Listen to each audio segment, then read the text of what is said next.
Okay friends, just open your settings application. Okay, then scroll down. Just it means just swipe up. Then you can see option of display and brightness.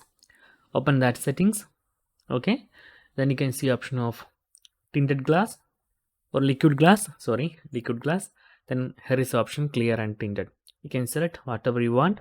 If you select tinted, it will be activate tinted mode, and it will be consume more battery and much more better animations and software experience. So in this way you can easily uh, change your liquid glass effect from clear to tinted.